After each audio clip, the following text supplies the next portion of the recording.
बिस्मिल्लाहिर्रहमानिर्रहीम। अस्सलामु अलैकुम एवरीवन। कैसे हैं सब? उम्मीद है सब खैरियत से होंगे। तो डियर स्टूडेंट, आज हमारा फर्स्ट ईयर बायोलॉजी में लेक्चर नंबर 4 है, जिसमें आज हम डिस्कस करेंगे चैप्टर नंबर 1 का topic levels of biological organisation. और उसके जो सब टॉपिक्स आज हमने डिस्कस करने हैं वो ऑर्गेनेलीज एंड सेल लेवल और टिश्यू लेवल। तो मूव करते हैं अपने लेक्चर की तरफ। ऑर्गेनेलीज एंड सेल लेवल देखें, जो माइक्रोमॉलिक्यूल्स होते हैं और मैक्रोमॉलिक्यूल्स होते हैं वो एक इस तरह से अरेंज होते हैं कि वो सेल्स और ऑर्गेनेलीज बनाते हैं। ठीक है, मतलब मुख्तलिफ किस्म के माइक्रोमॉलिक्यूल्स और मैक्रोमॉलिक्यूल्स अरेंज होते हैं, एक खास तरीके से अरेंज होके और सेल्स और ऑर्गेनेलीज बनाते हैं। देखिए, सिंगल सेल ऑर्गेनिजम्स कौन से होते हैं? देखिए, मैंने आपको क्या बताया है कि जो माइक्रो मॉलिक्यूल्स होते हैं और मैक्रो मॉलिक्यूल्स होते हैं वो एक खास तरीके से तरतीब होते हैं और फिर वो क्या बनाते हैं? सेल्स एंड ऑर्गेनेलीज बनाते हैं। यानी कि जो मॉलिक्यूल्स होते हैं उन्हीं से सेल्स एंड ऑर्गेनेलीज बनती हैं। तो मैं आपके लिए एक स्पेशल टर्म यूज कर रही हूँ यहाँ पे कि माइक्रो मॉलिक्यूल्स और मैक्रो मॉलिक्यूल्स बनते मॉलिक्यूल से ही सेल एंड ऑर्गेनेलीज है, लेकिन आगे सब टर्म्स भी यूज की गई हैं कि कौन कौन से मॉलिक्यूल से सेल्स एंड ऑर्गेनेलीज बनती हैं। तो micro molecules and macro molecules से बनती हैं। सिंगल सेल ऑर्गेनिजम्स कौन से होते हैं? सिंगल सेल ऑर्गेनिजम्स वो होते हैं जो कि इंटायर जो ऑर्गेनिज्म होता है, पूरी ऑर्गेनिज्म की बॉडी होती है, उसमें सिर्फ एक सेल मौजूद होता है और वही एक सेल तमाम फंक्शन परफॉर्म करता है। हर किस्म का जो फंक्शन होता है वो जो सिंगल सेल होता है वही परफॉर्म करता है। और सिंगल सेल ऑर्गेनिजम्स में कौन कौन से ऑर्गेनिज्म आते हैं? बैक्टीरिया आते हैं और मोस्ट प्रोटिस्ट वगैरह वगैरह। उसके बाद है मल्टीपल सेल ऑर्गेनिज्म, यानी कि कौन कौन से, यानी कि सेल्स जो होते हैं, ऑर्गेनिज्म कौन से होते हैं जिनमें मल्टीपल सेल्स पाए जाते हैं। जैसे कि फंजाई हो गए, प्लांट्स एंड एनिमल्स हो गए। प्लांट्स एंड एनिमल्स के बारे में तो आप जानते ही हैं, क्योंकि जो ह्यूमन बींग्स हो गए, एनिमल्स हो गए, प्लांट्स हो गए, इनमें ट्रिलियंस ऑफ सेल्स पाए जाते हैं।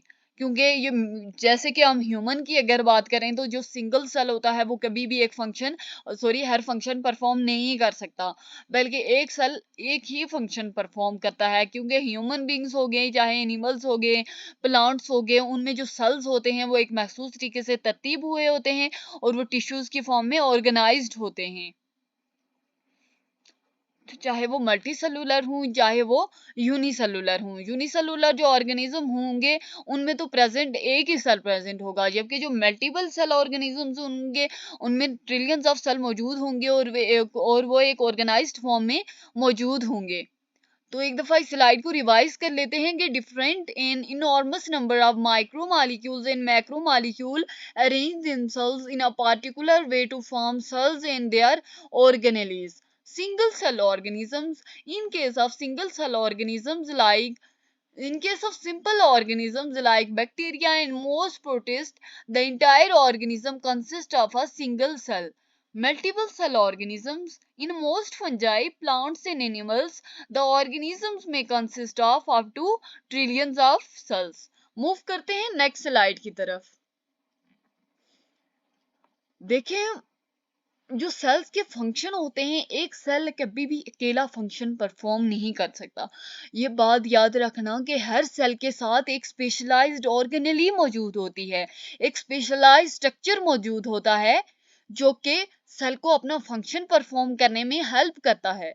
यानी कि हर सेल होगा, सेल के साथ एक ऑर्गेनेली मौजूद होगा, हर सेल के साथ ऑर्गेनेली मौजूद होगा और वो सेल और वो जो ऑर्गेनेली होगा वो सेल के एज अ साइड पार्ट काम करेगा, यानी कि सेल के साथ मिलके काम करेगा और डिफरेंट फंक्शन परफॉर्म करने में सेल की मदद करेगा। ये जो स्ट्रक्चर्स होते हैं ये ऑर्गेनेलीज कहलाते हैं। देखिए ना, मेरा सब सेलुलर स्ट्रक्चर्स लाइक माइटोकॉन्ड्रिया हो गई, कौन कौन से, मैं आपको ऑर्गेनेलीज की एग्जांपल बताती हूँ। आप ठीक है, ऑर्गेनेलीज को हम क्या कहते हैं? सब सेलुलर स्ट्रक्चर भी कहते हैं।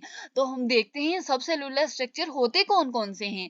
जैसे कि माइटोकॉन्ड्रिया हो गया, गोल्जी कॉम्प्लेक्स हो गया, endoplasmic reticulum, ribosome etcetera have been studied for their structure and function. यानी कि कौन कौन से ऑर्गेनेलीज की अगर आपको एग्जांपल लिखने में आए तो आप क्या लिखेंगे, माइटोकॉन्ड्रिया लिख लें, आप गोल्जी कॉम्प्लेक्स लिख लें, एंडोप्लाज्मिक रेटिक्यूलम लिख लें, राइबोसोम लिख लें। ये जो होती हैं ये आपकी क्या होती हैं, ऑर्गेनेलीज होती हैं। सिर्फ यही ऑर्गेनेलीज नहीं होती बल्कि आपकी बुक में फिलहाल ये मेंशन है, आगे हम इनको एक्सटेंसिवली डिस्कस भी करेंगे अगर हमारा ऐसा कोई टॉपिक हुआ। फिलहाल जो अगर आपको ऑर्गेनेलीज की डेफिनेशन आ जाती है और साथ एग्जांपल आ जाती है तो ऑर्गेनेलीज की आपने ये डेफिनेशन लिखनी है और साथ आपने ये एग्जांपल मेंशन कर लेनी है। तो एक दफा इस स्लाइड को रिवाइज कर लेते हैं कि the function of the cells are accomplished by the specialised structures comparable to the organs of the body.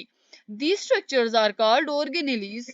For example, numerous subcellular structures like mitochondria, Golgi complex, endoplasmic reticulum, ribosomes have been studied for their structure and function. Prokaryotes में number of organelles कितनी होती हैं और eukaryotes में number of organelles कितनी होती हैं? देखिए जो प्रोकारियोट्स होते हैं उनमें जो नंबर ऑफ ऑर्गेनेलीज होती हैं बहुत ज़्यादा लिमिटेड पाई जाती हैं, जबकि जो यूकारियोट्स होते हैं वो उनमें बहुत ज़्यादा नंबर ऑफ ऑर्गेनेलीज पाई जाती हैं, मुख्तलिफ किस्म की ऑर्गेनेलीज पाई जाती हैं, जबकि प्रोकारियोट्स जो होते हैं उनमें बहुत ज़्यादा लिमिटेड नंबर्स होते हैं। Presence of cell membrane, a cell membrane is however present in all cells whether prokaryote or eukaryotic. देखिए एक बात याद रखें कि अगर सेल मेम्ब्रेन की बात की जाए तो सेल मेम्ब्रेन प्रोकारियोटिक सेल्स में भी मौजूद होगी और यूकारियोटिक सेल में भी मौजूद होगी। इसके लिए कोई लिमिटेशन नहीं है कि हम ये कहें कि जो सेल मेम्ब्रेन है वो सिर्फ यूकारियोटिक सेल में प्रेजेंट है जबकि प्रोकारियोटिक सेल्स में प्रेजेंट नहीं है, बल्कि सेल मेम्ब्रेन एक ऐसा स्ट्रक्चर है जो कि प्रोकारियोटिक सेल्स में भी मौजूद होगा और यूकारियोटिक सेल्स में भी मौजूद होगा।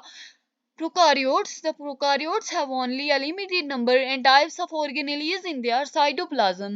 Eukaryotes are rich in number and kinds of membranous organelles.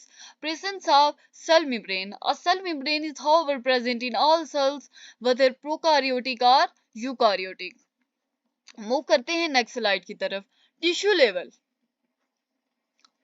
In multicellular plants and animals, देखें टिश्यू लेवल का क्या होता है कि मैं अगर ये कहूँ कि मैं अगर एग्जांपल्स बताऊँ आपको, एग्जांपल आपके multi cellular animals and plants हो गए, ओके। अगर मैं इसकी डेफिनेशन आपको बताऊं तो डेफिनेशन क्या होगी कि group of cells are organised into loose sheets और बंडल्स परफॉर्मिंग सिमिलर फंक्शंस, यानी कि सिमिलर सेल्स का एक ऐसा ग्रुप जो कि ऑर्गेनाइज्ड फॉर्म में मौजूद हो और वो सिमिलर फंक्शंस परफॉर्म करे, ऐसे ग्रुप को हम क्या कहेंगे, ऐसे सिमिलर ग्रुप के सिमिलर ग्रुप को, सेल्स के सिमिलर ग्रुप को हम टिश्यूज कहेंगे। देखिए एग्जांपल आपने डेफिनेशन क्या लिखनी है सबसे पहले टिश्यू लेवल की कि सिमिलर सेल्स का एक ऐसा ग्रुप, सिमिलर सेल्स के ऐसे ग्रुप्स जो कि ऑर्गेनाइज्ड हों बंडल्स की फॉर्म में या लूज शीट्स की फॉर्म में और वो सिमिलर फंक्शंस परफॉर्म करें। देखें आपने टिश्यू में क्या लिखना है कि सिमिलर फंक्शंस लिखना है, डिफरेंट फंक्शंस नहीं लिखना, क्योंकि जो सेल्स हैं वो ऑर्गेनाइज्ड फॉर्म में मौजूद हैं और वो जो हैं वो सिमिलर फंक्शंस परफॉर्म करेंगे। क्या फंक्शन परफॉर्म करेंगे? सिमिलर फंक्शंस परफॉर्म करेंगे। और ऐसे सेल्स के ग्रुप को, ऐसे सिमिलर सेल्स के, सॉरी सिर्फ सेल्स नहीं कहेंगे हम, सिमिलर सेल्स के ग्रुप को हम क्या कहेंगे? टिश्यू कहेंगे। देखिए हर टिश्यू होता है, टिश्यू का अपना अपना फंक्शन होता है ऑर्गेनिज्म की लाइफ में, जैसे कि मसल टिश्यू हो गए, ग्लैंडुलर टिश्यू हो गए, जाइलम टिश्यू हो गए एंड फ्लोएम टिश्यू हो गए। अब हम देखते हैं कॉन्ट्रैक्शन। देखिए कॉन्ट्रैक्शन कौन से टिश्यू का फंक्शन है? एक दफा आप सोचें और कमेंट करें वापस कि कॉन्ट्रैक्शन कौन से टिश्यू का फंक्शन है? कॉन्ट्रैक्शन मसल टिश्यू का फंक्शन है। सिक्रेशन किसका फंक्शन है? यानी कि जो मसल्स होते हैं, मसल के थ्रू हम मूवमेंट करते हैं, हम कॉन्ट्रैक्शन शो करते हैं। किसी भी ऑर्गेनिज्म में जो कॉन्ट्रैक्शन या मूवमेंट होती है वो मसल टिश्यू के थ्रू होती है। ग्लैंडुलर टिश्यू, ग्लैंड्स क्या करती हैं?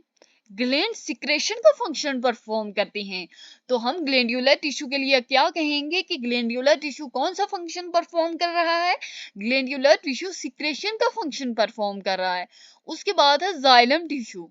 जाइलम और जो फ्लोएम टिश्यू होते हैं ये प्लांट्स के टिश्यू होते हैं, और जो जाइलम टिश्यू होता है, जाइलम और फ्लोएम टिश्यू होते हैं, ये conducting water and translocation of sugar and protein का काम करते हैं, यानी कि प्रोटीन को ट्रांसफर करते हैं, शुगर को ट्रांसफर करते हैं और वाटर की कंडक्शन करते हैं, यानी कि पूरे प्लांट बॉडी में वाटर को इधर उधर मूव करते हैं जहां जहां पे वाटर की जरूरत है। In multicellular animals and plants, group of similar cells are organized into loose sheets or bundles performing similar functions. These are called tissues. Each tissue has a particular function in the life of organism. For example, muscle tissue, glandular tissue, xylem tissue and phloem tissue. Xylem tissue conducting water का काम करेगा और phloem tissue translocation of sugar and proteins का काम करेगा। तो these are specialized for contraction movement, यानी कि muscle tissue is specialized for contraction, glandular tissues are specialized for secretion, xylem tissue are specialized for conducting water, and phloem tissue is specialized for translocation of sugar and protein, etc. Thanks for watching, मिलते हैं next video में।